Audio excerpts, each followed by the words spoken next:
There have been some absolutely incredible draft classes in the 2010s because generally speaking, I think the NBA has gotten better not only at drafting players, but at developing them. And more recent draft classes have gotten better. But what was the best draft class in the entirety of the 2010s? Well, let's find out today. I'm going to rank every single NBA draft class from the 2010s. Really quickly though, I want to thank the sponsor of today's video, Pristine Auction. If you don't already know about PristineAuctions.com, they are the most trusted sports memorabilia and collectibles auction site. Auctions on PristineAuction.com start at just $1, and each day there are over 1,000 autographed items available. So you win signed authentic signatures at an affordable price. Just last week, an autographed Travis Kelce jersey sold for $110, and deals like this are happening all the time on PristineAuction.com. And they have just about every name you could want on there. And every item on PristineAuction.com comes with a certificate of authenticity from the industry's most reputable authenticators. And right now, you can upgrade your own collection by using code SPORTING and getting $10 off your first item won. And they've also supplied me with a giveaway for all of you as well. This is your chance to win a Giannis signed basketball. All you have to do is sign up on their website using my registration code SPORTING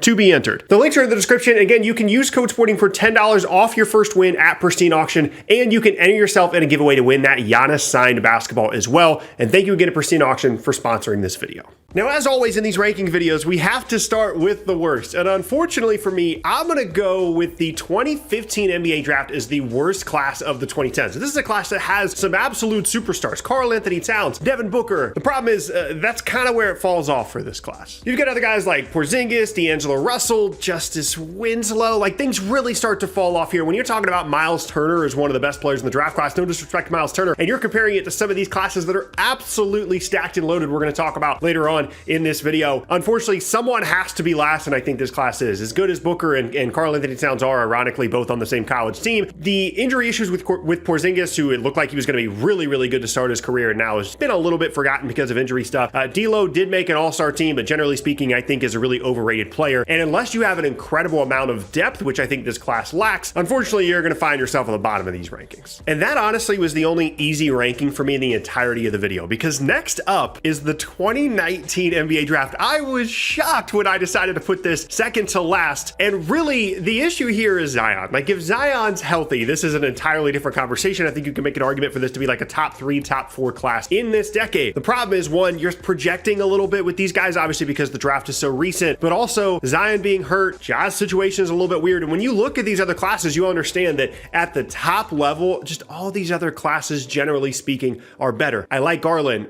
RJ Barrett's been kind of an up and down player. Zion with the injury stuff. Ja's situation, as I said, is getting a little bit weird. There's some other guys later on in this class that I really, really like, but unfortunately, the top level star power just isn't quite there. Now, to me, it was really easy to rank it over the 2015 class because partially there's a lot of depth here. I mean, Nick Claxton, Jordan Poole, Tyler Hero, PJ Washington, like there's a lot of talent here that certainly puts it over 2015, but unfortunately, that's the only class I could rank it over in this decade. Next up now, you might be surprised by this one as well. I actually put the 2010 draft class over 2019. Again, I think that's the one that people are going to continue to compare these classes to and be surprised why in the world is 2010 ranked over 2019. Well, to me, the big four at the top, like the star power at the top of this class really, really matters. John Wall, I understand that he had injury issues and he's basically been forgotten now. He made an all-NBA team. Like, that's not an easy thing to do. DeMarcus Cousins was one of the most dominant players at his position and arguably in the league when he was healthy and when his head was right. And I know, again, his career was a little bit shortened. Gordon Hayward has been a very, very good player. Again, I know injury issues have been an issue ever since he got to Boston, but prior to that was very good. And then the big one for me is Paul George. Like, Paul George in a redraft of this class would be the first overall pick in my opinion. And collectively, when you look at those guys together, I think it puts them over the top of even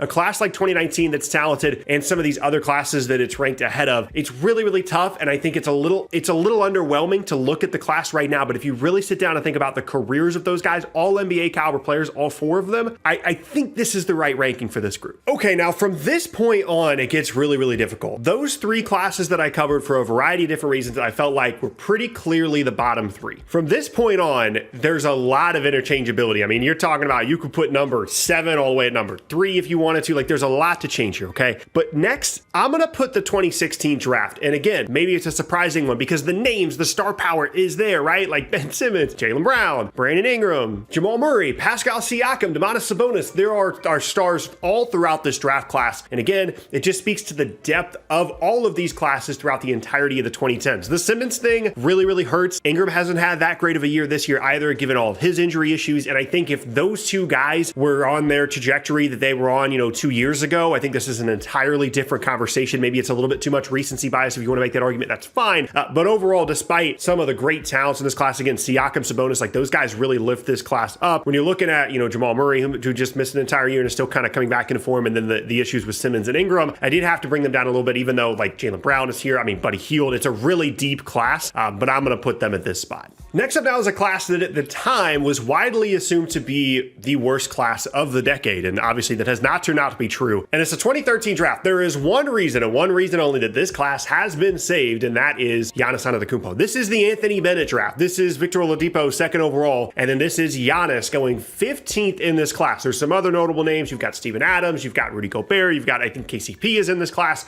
but for the most part, this is about Giannis. And if you're talking about a player in Giannis that could go down as a top 15 player of all time when it's all said and done, that holds so much more weight than like, hey, Brandon Ingram's in this class or Jaylen Brown's in this class. No disrespect to those players. They're incredible. When you're talking about rankings and you're talking about the absolute peak of the class, and Giannis being that guy, arguably, as I've done before, I've done a redraft of the entirety of the 2010s before. Every draft eligible player in the 2010s, I picked Giannis first overall in that video. And as a result, 2013's got to be up here pretty high, not to mention the depth of guys like Gobert, CJ McCollum, Steven Adams, as I said, Victor Oladipo, who had a nice little run there as well as a borderline All-NBA caliber player. I'm going to put 2013 right here. Next up now is a class I had a lot of difficulty with because I like a lot of the players, but the class is still so recent that it feels like we're still figuring out some of these guys. And I went with the 2017 NBA draft. This includes guys like Jason Tatum, Donovan Mitchell, Lonzo Ball, a little bit De'Aaron Fox, guys like that. Lauri Markkanen, there's so much fluctuation here between, what we're going to continue to see out of these guys. I mean, Markkanen was not someone that I probably would have even highlighted in this video this time last year. Now he's an all-star, right? So things can always change here, but the star power at the top with Jason Tatum, who is going to be an all-NBA caliber player for the foreseeable future. Other guys like De'Aaron Fox that have really stepped it up and become all-stars this year. And then just an incredible amount of depth as well. I'm going to read the names off here so I don't forget about anybody. I mean, Kyle Kuzma, Bam, who I didn't even mention at this point, John Collins, Dylan Brooks, Josh Hart, OG Anunoby, Jared Allen, Derek White, even Markelle Fultz, who was the first pick of the draft and obviously is disappointed. He started to look better recently as well. There's an incredible amount of depth here. Great players at the top, guys that continue to rise, and that is the reason I put it over even the Giannis draft because, Giannis obviously, as I made the case for very passionately in the last section, really brings up a class. You're also going to have a little bit better depth around that in order to be one of the best classes of the entire decade, and that's what happens here with the 17 class. Next up now is a incredibly underrated class in my opinion. That is the 2012 NBA draft. We've got Anthony Davis, Damian Lillard, Bradley Beal, Chris Middleton, and Draymond Green. Those are the 5 guys that, interestingly, by the way, could all be on the floor together at the same time. That would be fun.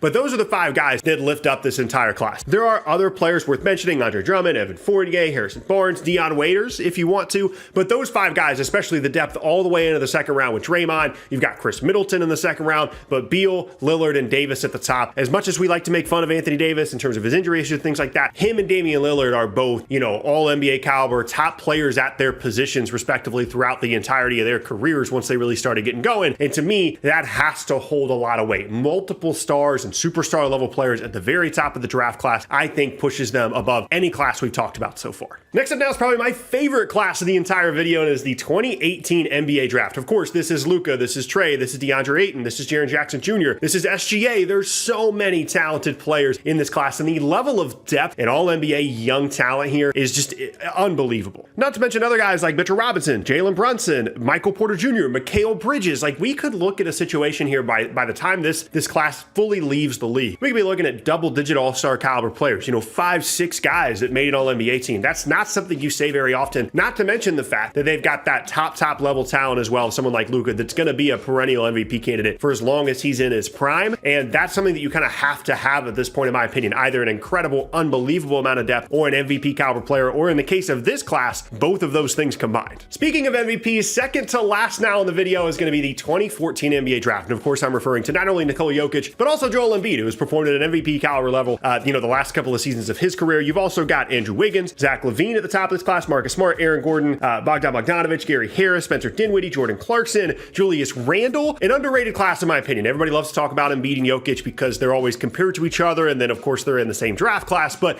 a lot of depth here as well. And to me, pretty clearly the second best draft class of the decade. Last up now, the number one draft class from the entirety of the 2010s is the 2011 NBA draft. An unbelievable class. We've got Kyrie, we've got Klay, we've got Kawhi, Kemba, Jimmy Butler, Isaiah Thomas, Nikola Vucevic, Tobias Harris, Bojan Bogdanovic, Brandon Knight, Jonas Valanciunas, Reggie Jackson, Chandler Parsons, Nikola Mirotic, Kenneth Faried, if you want to go that far and that deep into the draft. When you talk about MVP caliber players at the top in Kawhi, Kyrie is an unbelievable player. All these, Klay, Jimmy Butler, Isaiah Thomas, all of these guys made such a heavy impact on the league, and I don't think there is a single other class throughout the entirety of the decade to this point that has made the same level of impact as that 2011 class. There's so many different kinds of players, so many different talent levels, and really Kawhi is the one that brings this one up to the very, very top as that MVP caliber guy. Klay has won a ton of championships. Of course, the individual success of Kyrie, he's won a title as well. To me, it was pretty clear that 2011 was the best draft class of the entire decade. But as always with these ranking videos, I'm curious about your opinion as well. That's the fun of these. Let me know down in the comment section below where you would have ranked each of these draft classes, and I'll see y'all next time.